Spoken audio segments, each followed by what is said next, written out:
right, welcome to episode 68 of the Hops and Bops first ever virtual podcast episode. I am producer Tom. I'm Joe. I'm Mike. That's weird. There's a little bit of lag during that. That was like, it's not as tight as we usually do. That's weird. I'm not gonna lie. I'm enjoying the extra space around me. It's pretty nice. I can man spread and no one's really gonna notice. It's pretty great. You don't know what I'm wearing down below, so I do know, and it's pretty great. Anyway, this is like we said in our last episode, this is Mike's redemption episode. So we are doing Juice Bomb from Sloop Brewing, and the album of choice is LA Woman backwards by The Doors. So I unfortunately went out yesterday. We're recording this on the 2nd of January. I could not go out in the state of Connecticut to go buy alcohol because for some reason they don't sell it. 21. No, they don't sell it on the 1st of January, on New Year's Day. So instead of that, I made a screwdriver instead, so I can at least have some kind of orange experience. I've had Juice Bomb before though, so I can at least talk about it and not be, inexperienced. But Sorry, Tom, we got it. Thank you. I appreciate it. Yeah, let me pop the lid on mine. Cheers. Oh, I got it all over the screen. Oh, we can kind of clink the, do a little bit of that. Nice. Classic Snapchat. Mm-hmm. See one, send one. Chug, pass a chug. Oh yeah. That's pretty good one. So good. Got a little hint of toothpaste. Oh yeah, it is. It's early, man. I mean, never too early. That's all right. But it's early. So it has a really good balance of the citrus and the IPA. Exactly. I feel like some of them are a little too one way or the other, or not enough of one or the other. I think this one has just like one of the better balances when it comes to like that citrus New England IPA. Yeah. This one, you could definitely taste the juice in it. It's like such a juicy flavor, and it's beer. Like you can taste both. I agree with you. It's very balanced. It says on the can, an IPA with all the juicy, citrusy flavor of American hops. America. So, I guess before we go any further, let's learn more about the beer. Our good friends at Sloop hooked us up again with some more information about. We have a lot of good friends. Yeah, they hooked us up. Picked us up daddy style. So for this beer, Juice Bomb, we have a message from Ryan Corbett, the lead brewer and brewery manager of Sloop, which is out in New York, by the way. Okay. So I'm going to cue up the little message and we'll see what he has to say. Hi, I'm Ryan, a brewer at Sloop Brewing Company. My dear friend Juice Bomb is a hazy New England style IPA, superfluously dry hopped with the choicest American hops of the Pacific Northwest. Tons of that tasty hop flavor without the palate punching bitterness. Drink up, buttercup. Wow. Thanks, Ryan. Got a little feisty there at the end. Buttercup. I liked his use of the word superfluously. Is that how you say it? Superfluously, I think. That's it. Yeah, he did good there. And not only that was an audio message, but we also have a video message, which is really funny, from the co-owner and brewmaster of Sloop himself. Oh, wow. Justin Taylor. It's pretty much just like a promotional little video for Juice Bomb, but I'm going to pretend that it was made specifically for us. Yeah, Yeah. So Justin, take it away.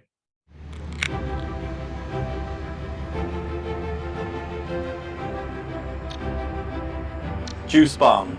I call it Old Faithful. New England hazy IPA. We've been doing it since 2016. You see it on draft, see it in a 6-pack. Soon you'll see it in a 12-pack. But this beer has got all that citrusy component of any of your favorite juice drinks, but we don't even use juice. We use actual hops to get the citrus flavor. So it's heavily dry hopped, meaning you're getting that kind of nuanced melony, citrus, tang, tart from the hops. during a cold steeping, which is dry hopping. Not on that hot side. No one likes bitter beer face. It's great for hot days, hot dates, and a hot time. Juice Bomb. Holy shit. Ooh, so juicy, so casual. What's a hot night? Thanks, Justin. They seem like they have a lot of fun over there. No, I think that honestly, one of the better parts of this beer is that lack of bitterness. Yeah. You know, it's makes it a much smoother drink, especially like they said for situations where it's like, if this is an IPA that's 6.5%, you can drink when it's like super hot out or things like that, and it's going to be smooth. Yeah, for sure. Mhm. Yeah, definitely. This is a great, summertime beer. I'm definitely going to be having some of this over the summer. And I was able to, when I bought it, it was only in a 12-pack. Okay, cool. I bought a 6-pack. They didn't have 4 or 6. They only had the 12. Okay, yep. I just saw on their Instagram they came out with a juicier bomb. Ooh. I think it's like a double IPA of the same kind of flavor. Definitely want to try that. And then what I do like is all their labels have kind of the same look to it, just different colors and different names, obviously. So they have a Juice Bomb series. Okay. So this is the DDH Juice Bomb. Yep. Northeastern Special Edition IPA. Still 6.5 plus, they call it. This apparently is a Is that their streaming service? Yeah. No, it's their delivery service. Oh, got it. Yeah. So apparently they have a double and a triple. Okay, cool. So awesome. Well, definitely a great beer. I was in New York City earlier in the week, and I got this at one of the bars too. Super fresh, good stuff. Yeah. So I just special thanks again to Ryan Corbett and Justin Taylor from Sloop for all the messages and the videos. And then, of course, I got to thank Meagan Donovan. She's their content coordinator. She basically coordinated getting us all the messages. She's their, like I said, content coordinator. I just reached out in Instagram DMs, and she took it away, and she was great. They're all great there. So, really just want to thank them a lot for the support and adding some zest to our take of the beer in our episode. Ooh, zest, because it's like an orange kind of thing. You're clever, Joe. You're clever kind of guy. I just realized that Spider-Man is creeping over my shoulder. He's watching you. It's okay. I've got elementary school trophies over here. So You got all your participation trophies. Exactly. I have two of my college posters, Mikey. Yeah, Joe's got a poster full of shirtless men. Fuck you. I knew you would say it's all men. God damn it. I fucking knew it. As soon as I put him up, I was like, Mike's going to say that it's all men. I fucking knew it. I got a baby Carlos over there, though. Yeah. Cool. Yes. So, great beer to talk about.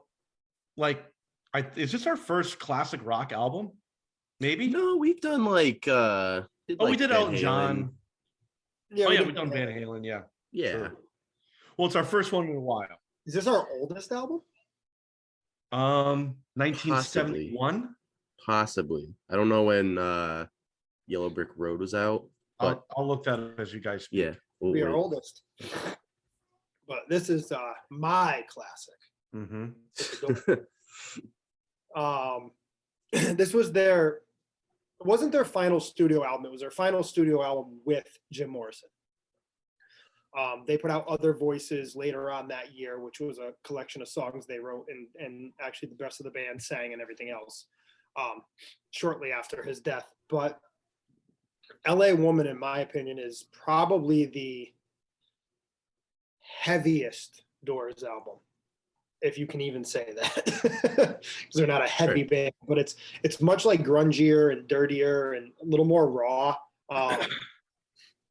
especially in his voice, you can hear it. And I don't know if that's just where he was in his life, you know, kind of nearing the end with all of his drugs and alcohol, and he was overweight at that time. And, you know, you always remember that classic picture of him with his arms out, and he weighs about 135 pounds.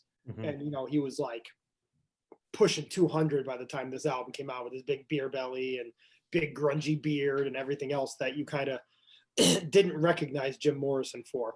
And you can hear it in the type of music that they made on this album. So this is one of my favorite records to listen to.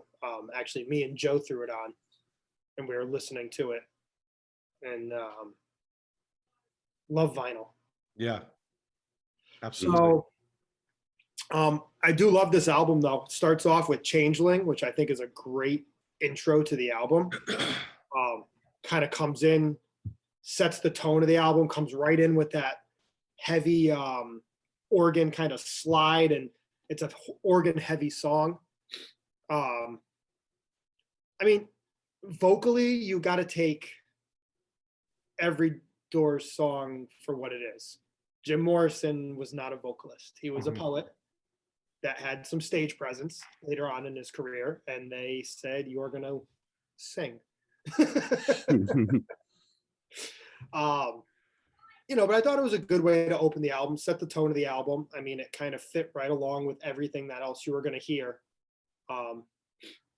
So, Tom, I saw you kind of with this song. Yeah, I mean, obviously Mike is our resident Doors expert. You know, we said in our last episode that, you know, he's got all the Doors posters. He's kind of like the blues guy. So I was kind of interested going into this record because I've never really given a full Doors record a whole listen to, but I think this is the one that has the most like recognizable hits off of it. You know, you got Lover Madly, LA Woman, obviously, Riders on the Storm. Those are all great tracks. I love all of those. Yeah. And I think it might just be me not being super into like a bluesier style, but I do enjoy them more when they're maybe not necessarily like pop, but like that style, maybe that more psychedelic style. However, I do like some of the blues tracks on this. Changeling was an interesting intro. I don't know if it really set the tone for what you're going to listen to for most of the album, but I thought it was a pretty interesting way of, you know, introducing everyone. Yeah. Although I will say, I did not like the the double time drums near the end. That it kind of was a weird section for me, but for most of the track, it was pretty decent. Yeah, the drumming throughout the Doors is definitely interesting. Like throughout the entire like career of the band. I mean, you had a jazz drummer playing like psychedelic blues rock. Yeah. You know, and his drumming was never, I don't want to say didn't fit the band, but like almost was intentionally different than what everyone else was playing. If that makes sense, Joe. Like, yeah. Like, well, to me, like they're kind of like the Rolling Stones, except they're like really good musicians. Like, like if you take them apart, you know, if you isolate the instruments, you wouldn't ever, even including the vocals, you wouldn't ever expect them to be together in a band. Yet, agreed. When they are together, it works, you know, just like the Rolling Stones, except the Rolling Stones, they weren't really good musicians. They were just right place at the right time, and, you know, ushered in the British invasion. But yeah, I mean, it's excuse me, I like listening to his drumming because it is different. It's not like, you know, it's not like the John Bonham, the, you know, Keith Moon, the Charlie Watt of that time. It was actually like technical jazz drumming, as Mike said. And you definitely hear that throughout the album and throughout, you know, their discography and the other albums too. I mean, they started off their career with Break On Through. Yeah. And like right then and there, that sets the tone for what the drums are going to be like for the remainder of this tenure in the Doors. So yeah, it was definitely, you're right. They're an interesting combination of four guys. Yeah. To put out this kind of music. And then it goes right into Love Her Madly, which was the first single off their album. Surprisingly, only 2 singles on this album. This Love Her and Riders on the Storm. okay, Oh, really? You know, LA Woman wasn't even a single. Wow. interesting. Kind of interesting, being the title track and being such a well-known Doors song. Right. Not technically listed as a single. You know, Love Her Madly though, classic, kind of what you'd expect to come out on the radio, and yeah, good song. I mean, I can't really complain about it. It's got like that kind of, I keep saying psychedelic. I don't know if that's the right word, but kind of that 60s feel to it. Yeah, definitely And, you know, psychedelic. yeah, and I think that's a big part of their sound and who they were visually too. You know.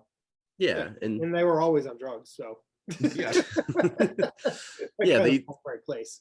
they usually don't say like they say like the certain era doesn't end until like 3 or 4 years after the decade changes over, so they didn't really hear that sound change till like 73, 74. So Yeah.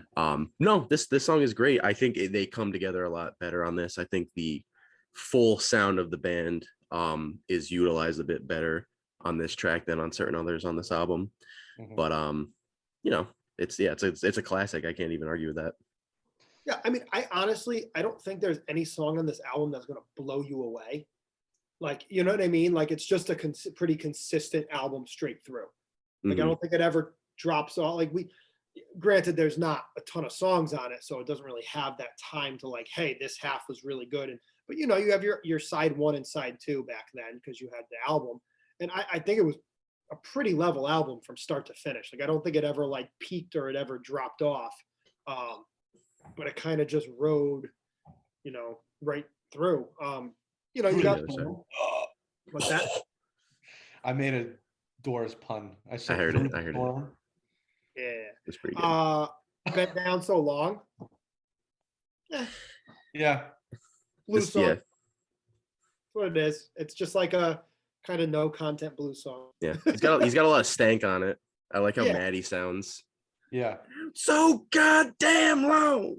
Yeah. You know how on Spotify they have the little like moving clips when you play songs? Yes. Yeah, exactly. Yep. At this point, would and, you know, Mike alluded to it earlier. He reminds me of Will Ferrell in Anchorman, like at the end of the movie when he's like The beard. washed up at the bar. You know, I don't know, and Ed, you know. What this Yeah. visual right here, just Yeah, him right kind of there, yeah. looking zoned out.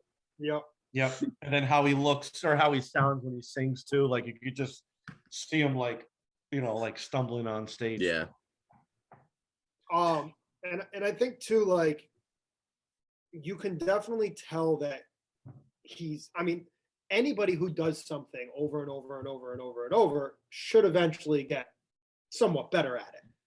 Like, you can tell by this point that he may not be the best vocalist, but he can actually sing at this point compared to like earlier on in his career where he was just kind of like yelling and screaming in the microphone. Yeah. You know, Yeah, some Yeah. pretty good tone in this song. Like that's what I mean. Like, good melody. Yeah. you know, and he holds his they own. started in 60. Their first album was 67. So they were only around for, you know, those like 5 years or so. Yeah. Albums. So it wasn't like a huge span between Break On Through and this, Right. you know? Speaking of years, by the way, this is our oldest album. Oh, okay. Goodbye Yellow Brick Road was 73. This was 71. Oh, wow. Right. So there you go. Fun fact. There you go, boomers. Yep. But I like the music in this song. It's not a bad song. It just doesn't blow you away. No, I mean- it's pretty centered down the road. You know, you kind of get what you're gonna get, but they all sound pretty competent on this. They, you know, obviously you can tell it's not their first time trying a blues song. Yes. You know, and his singing is decent. It's, yeah, like Mike said, it's not gonna blow you away, but But he's got you know, at this point. exactly, yeah. He doesn't sound like, you know, asleep at the wheel either. So. Yeah. One of the better blues tracks on it for me though. Yeah. And then you come down with Cars Hissed by My Window, another blues song, but just on the low end. I mean, kind of, I guess this could be the one like dud of the album. Yeah, this one did not do it for me. This one sounds asleep at the wheel. This one, Yeah. it sounds like pretty much the same as the last track, except someone took a couple like sleeping pills or something. Yep. I kind of wish they picked it up towards the end, maybe did like some like double time or like I don't know. But this is again like a classic blues song. yeah, it was subdued. It's their version, and yeah. It's a song you got to be in the mood for. That's fair, sitting around a campfire like late at night or something like that. Smile. Like you could throw this on in the background and just kind of bob your head to it. You want to have another beer, but you can't walk. Like,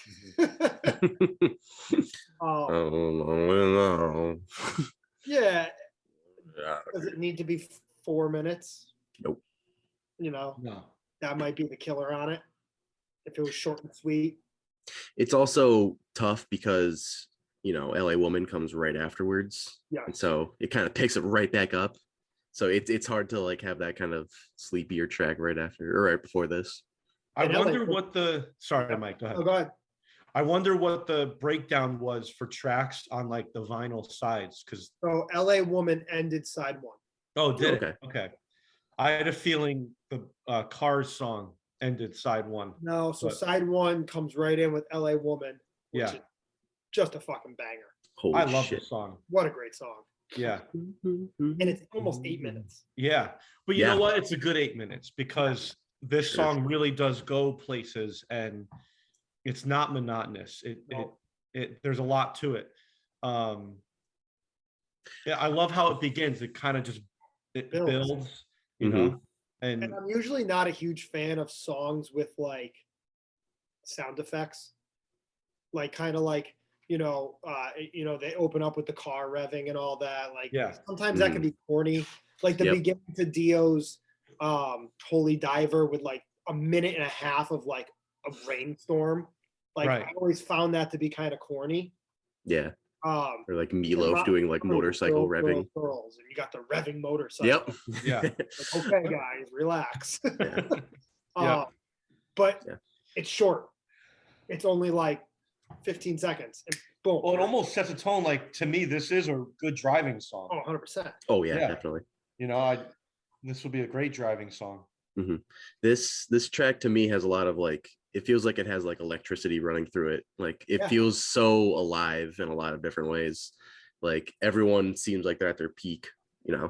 and not necessarily trying to outshine one another, but like, even in the chorus, you got him singing and then the instruments kind of calling back to him a little bit. Mhm. And then it's like a master class in how to write a song. It keeps that energy riding up high, and then it has like a bit of a breakdown, and then it got that really slow bridge going through, and then it picks it right back up at the end too. And you kind of need 8 minutes to do a song like this. Yeah. And it's really fascinating how they can get that message across in that time. And they have these like massive transitions from part to part that you would almost assume would lose the listener. Yeah. But they just really keep you ready for almost prepare you for the next part. And every instrument has their time to shine too. Yeah. I love how like 3 minutes in, you've got those kind of skittering drums with on the hi-hats, and then you've got in the first part where the pianist or organist or whoever it is kind of has that part. I think there's a guitar solo in there too, right? Somewhere Well, in there. there's a guitar solo for right now. So far, I'm 3 minutes in. There's already been a guitar solo. There's been a organ solo, and then 3 minutes in, that drum part comes in. Yeah. Yeah, the little jazzy drum part. which And is there's really cool. still 5 more minutes of the song. And Yeah. he's singing over this drum part, which that tends to kind of be like a solo, but they made it part of like the third song. verse or whatever it is. And I love Robbie Krieger is at the guitars. He's just noodling throughout. Like the organs and the drums are really driving the song, and he just accents basically the vocals on guitar, and it's just a great mix of all four of them. Robbie Krieger was a master at like the minimal. Yeah. Like he just did what he needed to do. Played what the in my song opinion, needed. a lot of his guitar lines were never leading. Like they were, but they were never like, hey, look, I'm Robbie Krieger. Look what I'm doing. You know, it was always just like he just did what he needed to do. Yeah. You know, the organ, Ray Manzarek on the organ, the piano, the bass, like those really drove the songs. For Yeah. sure. And And then, then- yeah, you get that. oh, go breakdown ahead, a little Tom. bit. No, I mean, I'm just kind of getting to the point where it all starts to slow down really heavily. It's Yeah. just it's a great change of pace for the listener who was kind of getting used to that faster tempo. It's like a roller coaster of like song tempos to keep the listener on their feet and active with the song. And then he slows it even more down with what does he actually say there? Mr. Mojo Rising. Mr. Mojo Rising. Oh, Which is- like Mojo from the That's where, yeah, kind of So, where. yeah, Jim- but it's basically Jim Morrison. What's an anagram they call it? where you rearrange letters to spell Yeah, out you something rearrange else. Jim Morrison that spells Mr. Mojo. Oh, Oh, I didn't know that. oh, That's cool. cool. I didn't know that. That's really cool. That was your screen name, Mike, right? I remember. Yeah, when we I always first loved met. that name. I just thought it was so cool. And then, in turn, Yeah. it was his way of rearranging his name to Yep. say it was Jim Morrison in a different order. Yeah. Well, I love this part where, like around 5 minutes, like we're saying it. And he's not saying anything besides Mr. Mojo Rising. And you're Right. Then he goes, ride it, ride it. I just love it. It builds up and then it kind of goes back into the main groove. Yeah. To finish the Yeah. song. And he This keeps saying song- rising to yeah, keep this the song has tempo so going. many Yeah. parts in it that other songs have tried to mimic, and just like it's annoying. Yeah. However, they did it. It just worked. Right. Yeah. And then it goes right into what their third or fourth solo of the song. Oh yeah, right at the very end. Yeah. That's the solo that I really like. Yeah, they got a lot of cool parts on this song. The song is awesome. It really is. I would argue, and maybe you guys agree, disagree, I don't know. Best title track, probably of all the albums we've done. It's in the conversation. Yeah. It's definitely up there. Yeah.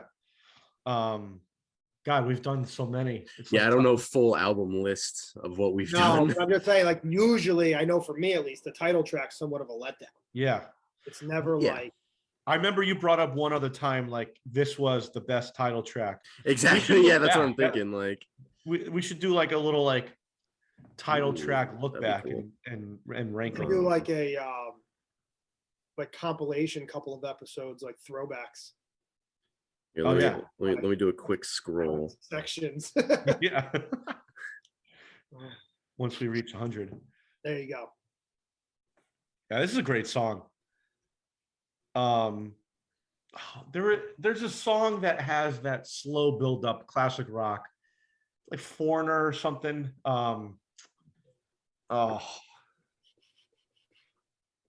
I don't know. I can't remember. I hear it in my head, but I don't remember who. I don't And know. then this song just right out to the end. Yeah. Oh yeah, they really ride it out on the storm. Boom. Not yet. Thank you. So now we're technically on side 2, right? Now we go to side 2. L'America. Yeah, I always thought this was just an interesting song. Like, What scares me. like not that it was like this great song or anything. It just was almost so different than like so much of their other stuff that it always like just caught my attention. It kind of feels like a fever dream. Yeah. Like this Yeah. is like my sleep paralysis demon's favorite song. Well, you almost This is when the drugs kick in, side 2 of the album. well, you almost like don't want to like the guitar riff. It almost sounds out of tune. Yeah. The way it like comes in. He sounds like he's misaligned with the guitar. They kind of are on different like sections of when they move down. If you get in while he's singing. That's Yep. the one thing that stuck out to me a little bit about this. But I don't know. Yeah. It reached somewhat kind of normalcy around like the 210 mark, Yeah. whatever normalcy it, but like, what might sound like a run of the mill song. Standard. Yeah. I don't know. Like I said, this song never blew me away, but it was always just so different. It had something that always caught my attention. Yeah. Fair enough.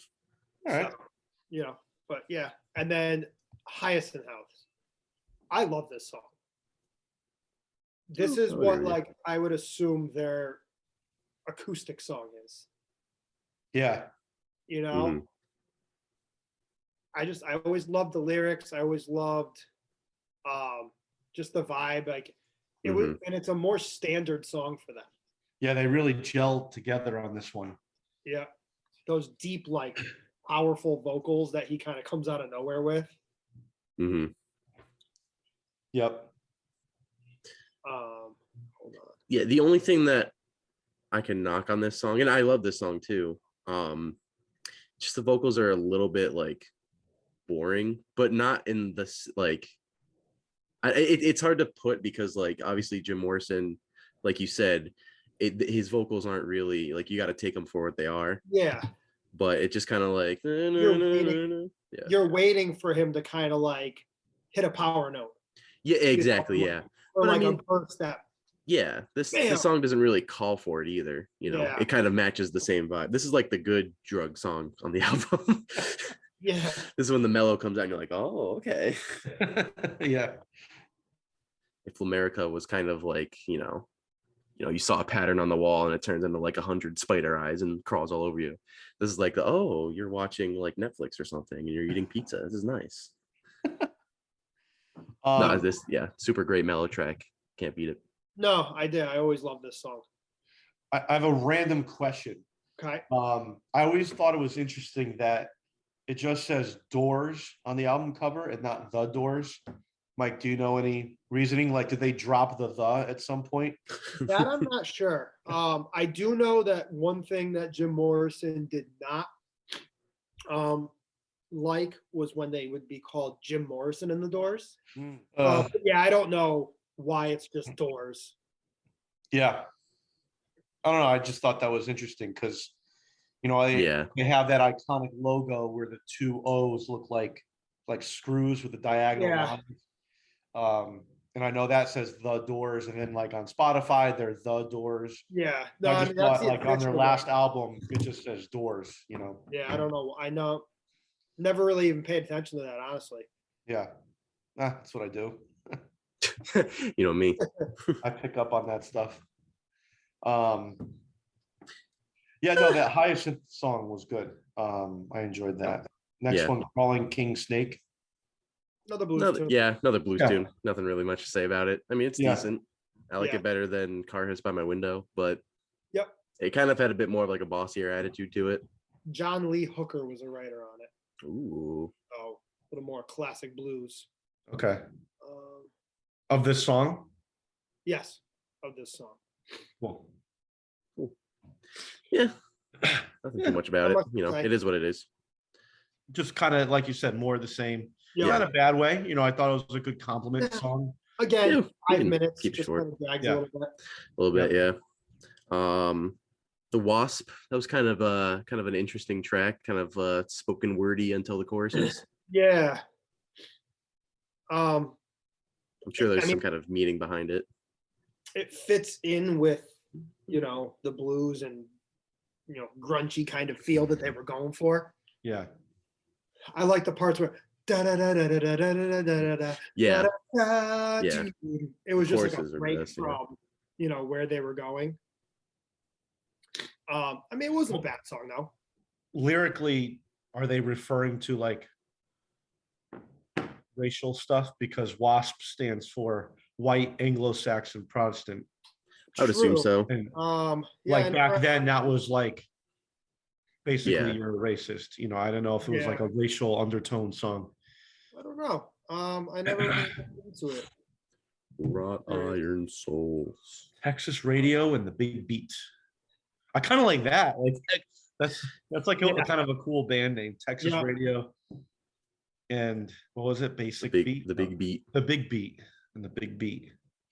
So Texas. All right. So again, remember, I don't fact check. So this is just reading. That's what on air. So it's got to be true. Texas radio refers to high power Mexican radio stations blasted in Texas in the 50s. It was not regulated by American regulations for these stations. Okay. So that they heard somebody on one of them and they wrote based off of that. That's pretty cool. They were big on that. Like they would hear something and then however it made them feel or connected to them, like in the moment, like they would go and, you know, go off of that, you know, which is kind of cool, which is a lot of what you see. Kind of like and going into the next one, Riders on the Storm. Oh, You know, fantastic song. Yeah. Name of the what once was a cover band of the Doors and then got sued by the Doors for some. So now I think it's the Doors official name for any remaining touring members, which I think Robbie Krieger might be the only one left. I mean, Densmore's alive, but they don't play together. I saw a Doors tribute band a few years ago. They play at Toad's Place a lot, and I'm pretty sure they're called Riders on the Storm. Yeah, I'm not sure if they're allowed that name anymore. I think they might have changed. Really? Yeah, I know what you're talking about. I've never seen them. I actually saw what was called Doors of the 21st Century, which was Ray Manzarek, the artist, Robbie Krieger, the drummer. I'm sorry, the guitarist. John Densmore, the drummer, was not part of it. They had somebody else. They had a stand-in bassist so that Manzarek only played organ. He didn't play the Yamaha bass keyboard. Mm-hmm. And then it was Ian Asterbury, the singer of the Cult, Yep. more or less playing Jim Morrison. Yeah. That No, was a cool show. these guys I'm talking about, they're just like a Connecticut Yeah. Doors tribute band. They're called Riders on the Storm. Yes. I saw them with a Jimi Hendrix tribute band, who my good friend is the drummer of. Shout out Chris Donlin.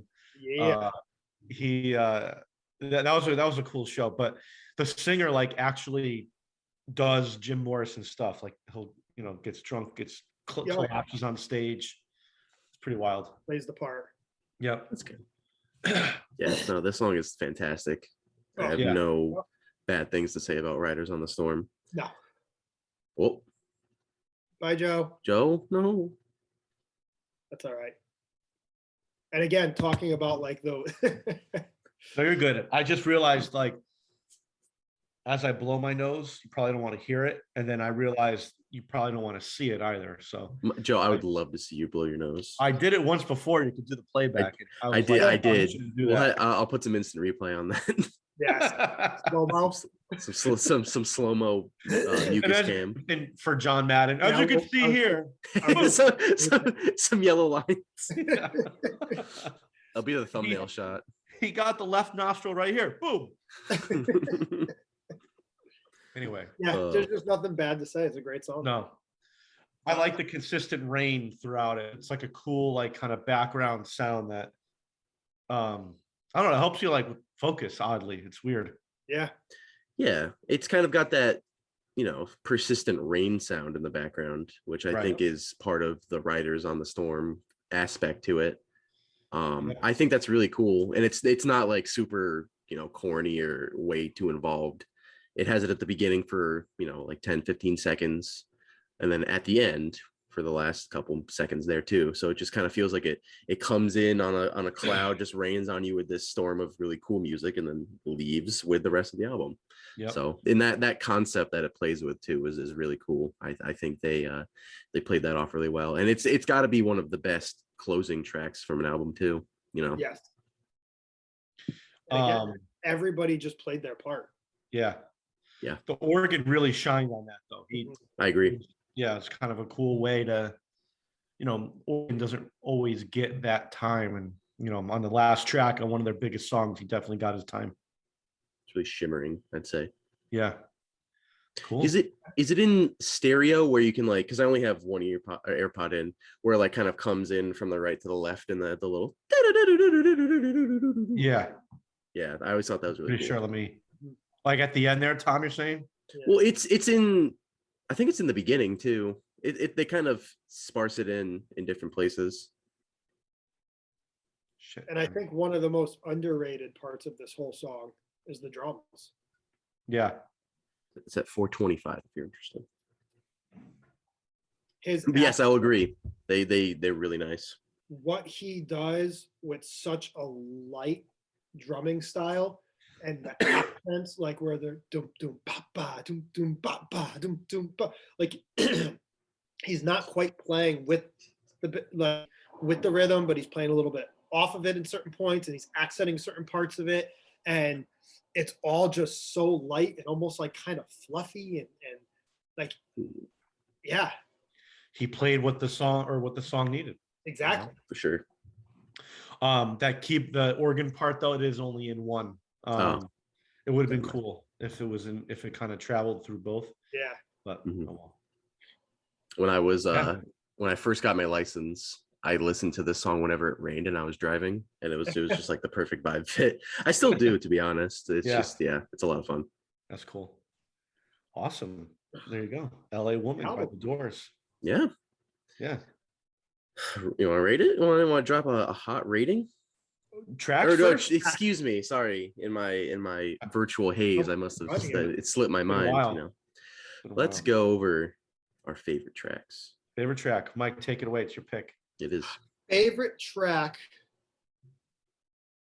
probably Riders on the Storm. It's probably top track for me. It's hard because it's between this and LA Woman as being top tracks. And even though LA Woman's not technically a single, it's a single.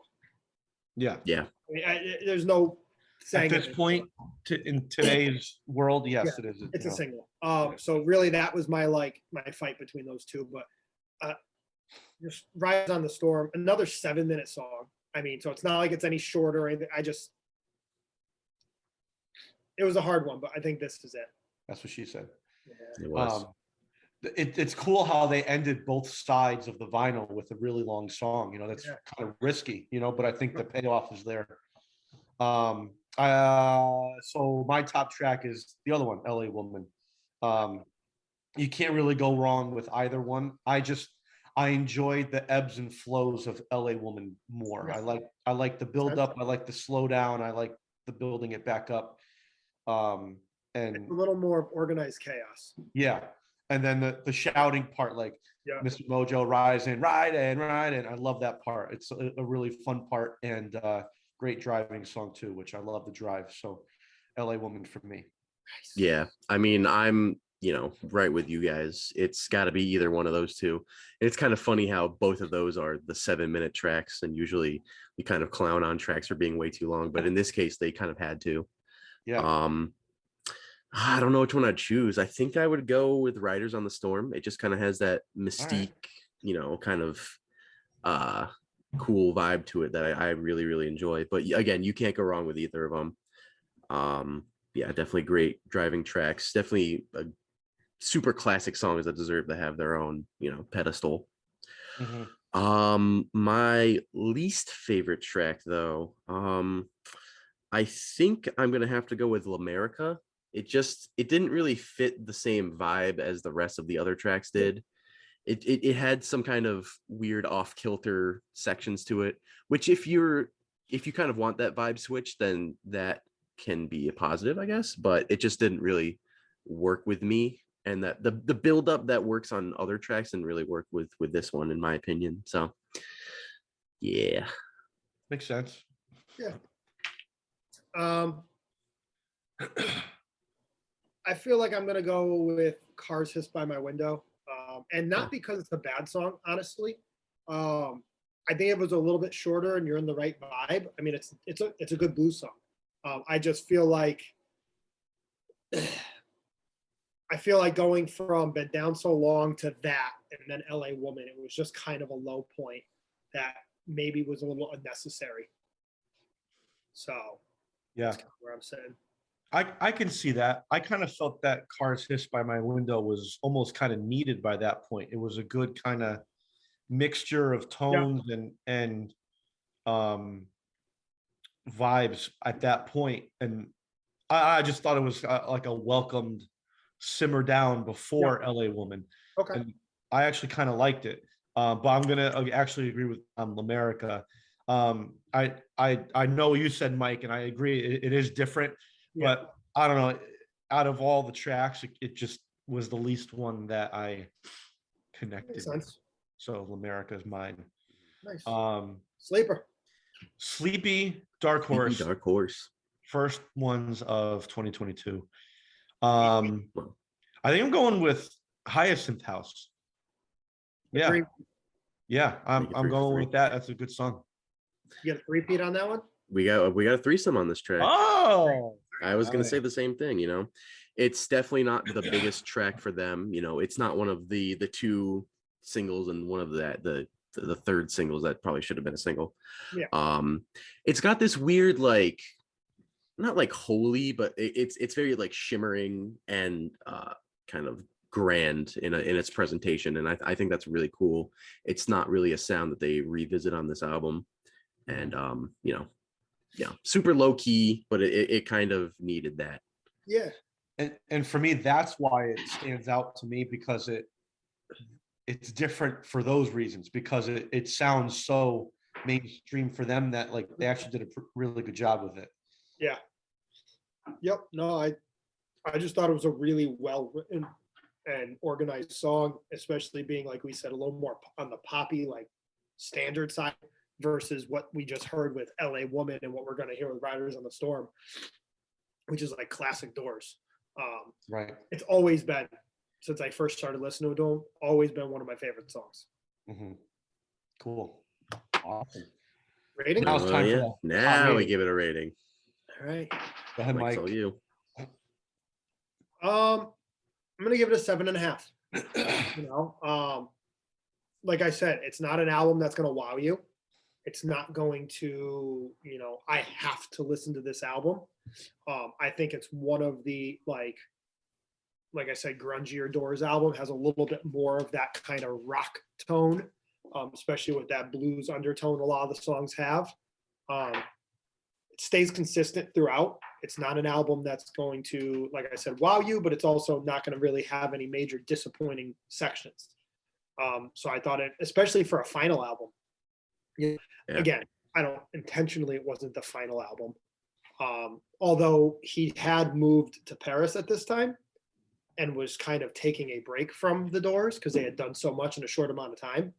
So I don't know if it was intentionally their last album, but it was the last album for a while.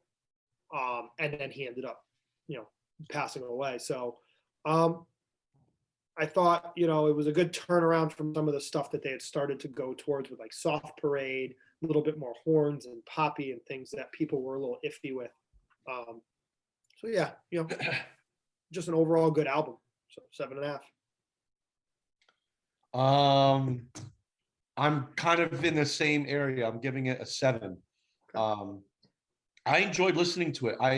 I believe this is also my first time through a Doors album. Obviously I know all their hits and some of their lesser known songs, from Rooming with You, Mike, and just, listening to classic rock radio for years growing up and everything. But I was really impressed at this album, the peaks and valleys of it, how it went from song to song, and the standout tracks definitely stand out. And I don't think there's a really awful song on it. No. I'd be curious to see how it stacks up to some of their other albums. I want to hear, how far out they go in some of the other albums. But for me, this one is a 7. Nice. Yeah, Joe, you pretty much said exactly what I was thinking, pretty much word for word, including my rating. I would give it a 7 out of 10. It's got some of their best hits of all time, I think, on here. A lot of really cool, versatile instrumentation and singing and production and choices throughout the whole thing. As a full album experience, there are some skips, I think, that are in there. Kind of redundant on the blues end on some tracks. Not redundant, but like, they could have upped it a little bit. But it's a great album. I think it's a classic, and I would like to listen to more Doors albums because of it and see how this stacks up. So 7 out of 10. Awesome. Well, let me know. I'll give you some suggestions. I have the Soft Parade on vinyl. That's the only Doors album I have on vinyl, and I think I've listened to the A side. I think I have all of them. Their second album, what was it, Strange Days? I think it was called. Here I People can. Strange on I it. had them open. Hold on. Yeah. I did. Hold on. It's a much different album. I feel like that's what bands tend to do. They put out their first album and then they kind of go Yeah. There was album their self-titled was first, and then Strange Days was second. Yeah, I like Strange Days. That was a good. People Are Strange was always. Yep, one of I've heard my that favorite songs. So Yeah. all right, what are we feeling on Sloop Brewing's Juice Bomb IPA? I'm gonna give Juice Bomb an 8.5. Wow. Yeah. I just think that it's got such a good flavor. It doesn't have that bitterness that a lot of IPAs have, which I don't mind, but for what this beer is trying to do, it just nails it. You know, you're getting a citrusy IPA. It's easy to drink. It goes down easy. It's 6.5%, which is pretty solid. It doesn't taste 6.5%. Yeah, I just think they nailed this one. Yeah. I'm like a half point behind you today, Mike. So I'm giving this an 8 for a lot of the same reasons. This is a solid beer, and I'm seeing them pop up more in liquor stores, and I'm happy for their growth. It seems like they had a really big year, distro-wise, and I'm excited to see what they are going to accomplish in 2022. Yeah. So 8 for me on this beer. Definitely a go-to juicy IPA. Yes. Yeah, I know obviously I don't have it here, but I've had it multiple times. I went up to my cousin Kirsten's wedding up in New York. They had it there like all the time, even at Thanksgiving this year. When we were up in New York, that's like a staple up there. So I've had it many times. I love it. It's a great drink. I would give it a 9 out of 10. I think it's that good that, you know, it's so versatile. You can have it with pretty much anything, and it's not going to be too overwhelming or overbearing.